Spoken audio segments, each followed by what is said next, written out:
Hello guys, இன்னைக்கு நம்ம பார்த்தீங்கன்னா பர்மா ஸ்டைல் வாழைத்தண்டு சூப் தான் இன்னைக்கு பண்ண போகிறோம். ரீசெண்ட் டைம்ஸில் இதை ட்ரை பண்ணியிருந்தேன், ரொம்பவே பிடிச்சிருந்து. ஸோ நம்ம எப்படி பண்ணணும்னு பார்க்கலாம். ஸோ ஒரு கடாயில் நல்லா ஆனியன் நீட்டாக வெட்டி நல்லா கோல்டன் ப்ரௌன் கலர் வறுத்து எடுத்துக்கோங்க. அதே மாதிரி பூண்டும் அதே மாதிரி பண்ணி வச்சுக்கோங்க. அதுக்கப்புறமா ஒரு கடாயில் எண்ணெய், சீரகம் அண்ட் வெங்காயம் பொடியாக வெட்டினது போட்டுட்டு நல்லா வதக்கிட்டு, வாழைத்தண்டு நல்லா பொடியாக வெட்டியிருக்கோம் அதை நல்லா போட்டு வதக்கிட்டு ஒரு ஸ்பூன் உப்பு போட்டு நல்லா வேக வச்சுக்கோங்க.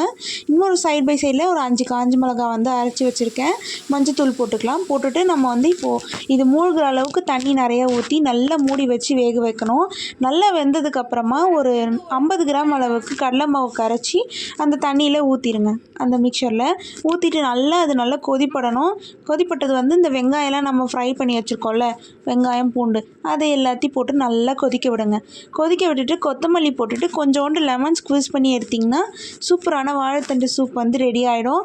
இது நல்ல டேஸ்ட்டாக இருந்தது. நீங்களும் மறக்காமல் ட்ரை பண்ணி பாருங்கள். இது ரொம்ப ஹெல்த்தியும் கூட. நார்மலாக செய்கிற வாழைத்தண்டு சூப்புக்கு பதிலாக இந்த ஸ்டைலில் செஞ்சு பாருங்கள். டாட்டா, பாய் பாய்.